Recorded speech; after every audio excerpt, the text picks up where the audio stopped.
ക്രമപ്രതിപദനവുമായി ബന്ധപ്പെട്ട ചില വസ്തുതകൾ നമുക്ക് പരിചയപ്പെടാം.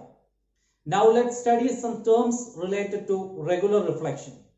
വസ്തുവിലേക്ക് പതിക്കുന്ന കിരണത്തെ പതനകിരണമെന്നും വസ്തുവിൽ തട്ടി തിരിച്ചു പോകുന്ന കിരണത്തെ പ്രതിപതന കിരണമെന്നും പറയുന്നു. The light ray that falls on the object is termed as incident ray, and the same ray when it is reflected back from the object is termed as a reflected ray. പതനകിരണം വസ്തുവിൽ പതിക്കുന്ന ബിന്ദുവിനെ പതന ബിന്ദു എന്ന് പറയും. The point on the reflecting surface of the object where the incident light rays falls is known as the point of incidence. പതന ബിന്ദുവിൽ നിന്നും പ്രതിപതന തലത്തിന് ലംബമായി ഒരു രേഖ സങ്കല്പിച്ചാൽ ആ രേഖയെ നമ്മൾ ലംബം എന്ന് വിളിക്കുന്നു. Normal is the term to denote a line that is assumed to be perpendicular to the reflecting surface of the object at the point of incidence. പതനകിരണത്തിനും ലംബത്തിനും ഇടയിലുള്ള കോണിനെ നമ്മൾ പതനകോണെന്നും പ്രതിപതന കിരണത്തിനും ലംബത്തിനും ഇടയിലുള്ള കോണിനെ നമ്മൾ പ്രതിപതന കോണെന്നും വിളിക്കുന്നു. The angle between the incident ray and the normal is the angle of incidence, and the angle between the reflected ray and the normal is the angle of reflection. ഇവിടെ പതനകോണും പ്രതിപതന കോണും തമ്മിലുള്ള ബന്ധം ശ്രദ്ധിക്കൂ, രണ്ടും തുല്യമല്ലേ? Could you notice any relation between the angle of incidence and the angle of reflection? Yes, both are equal. പതനകോൺ വ്യത്യസ്തമായ വേറൊരു പ്രകാശരശ്മി നമുക്ക് കണ്ടാലോ? Let's watch another light ray that falls at a different angle of incidence. നോക്കൂ, ഇവിടെയും പ്രതിപതന കോണും പതനകോണും തുല്യമാണ്. Here also the angle of incidence is equal to the angle of reflection. ക്രമപ്രതിപതനവുമായി ബന്ധപ്പെട്ട് ഒന്നിലധികം പ്രകാശരശ്മികൾ വ്യത്യസ്ത പതന ബിന്ദുക്കളിൽ പതിക്കുന്നത് നമുക്കൊന്ന് ശ്രദ്ധിച്ചാലോ? How about watching the path of light rays that falls at different points of incidence on the object? പ്രകാശരശ്മി വ്യത്യസ്ത ബിന്ദുക്കളിൽ പതിക്കുന്നെങ്കിലും അവയുടെയെല്ലാം പതന കോണും പ്രതിപതന കോണും തുല്യമാണെന്ന് കണ്ടില്ലേ?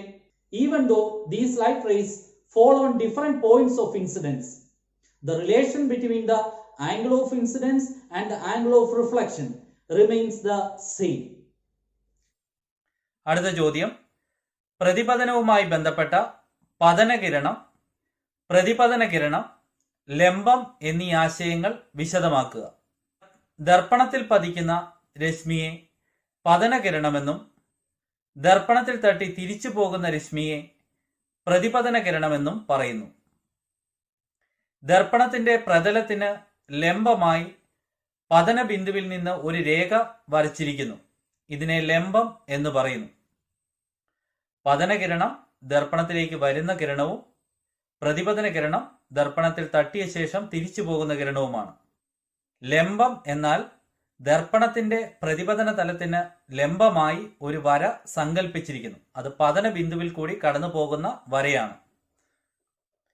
Explain the terms incident ray, reflected ray and normal related to the reflection of light. The ray falling on the mirror is called incident ray, and the ray reflected from it is called the reflected ray. The line drawn perpendicular to the mirror at the point of incidence is called the normal. The light ray that incidents on the mirror is called the incident ray, and the incident ray when it is reflected back is termed as reflected ray. Normal is a line assumed to be perpendicular to the reflecting surface of the mirror at the point of incidence. അടുത്ത ചോദ്യം, പതന കോൺ എന്നാൽ എന്ത്? പതനകിരണത്തിനും ലംബത്തിനും ഇടയിലുള്ള കോണിനെ പതന കോൺ എന്ന് പറയുന്നു. What is angle of incidence? The angle between the incident ray and the normal is the angle of incidence. അടുത്ത ചോദ്യം, പ്രതിപതന കോൺ എന്നാൽ എന്ത്? പ്രതിപതന കിരണത്തിനും ലംബത്തിനും ഇടയിലുള്ള കോണിനെ പ്രതിപതന കോൺ എന്ന് പറയുന്നു. What is angle of reflection? The angle between the reflected ray and the normal is the angle of reflection. The angle of incidence is the angle between the incident ray and the normal, whereas the angle of reflection is the angle between the reflected ray and the normal. The normal is the common point of reference in both these cases.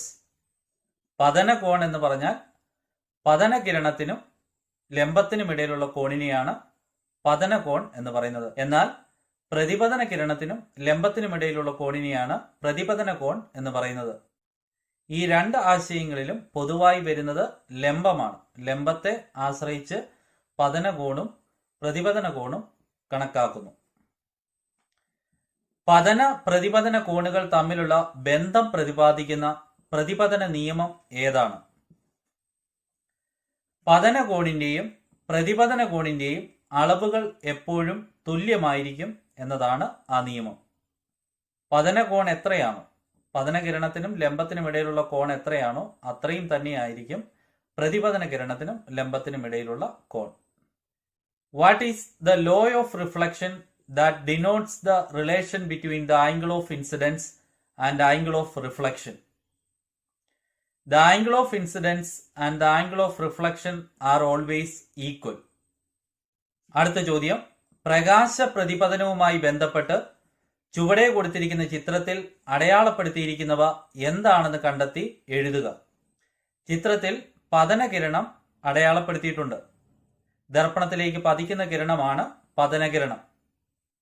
A എന്ന് അടയാളപ്പെടുത്തിയിരിക്കുന്നത് പ്രതിപതന കിരണമാണ്. ദർപ്പണത്തിൽ തട്ടി തിരിച്ചു പോകുന്ന കിരണമാണ് പ്രതിപതന കിരണം.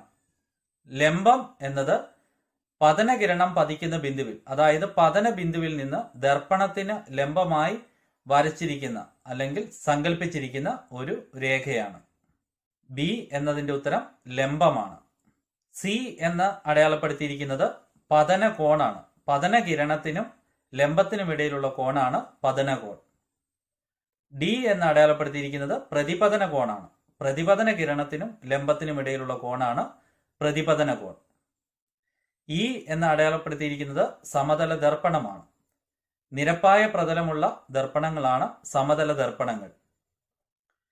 Identify the labelled parts in the given diagram related to the reflection of light. Here in the diagram the incident ray is already labeled.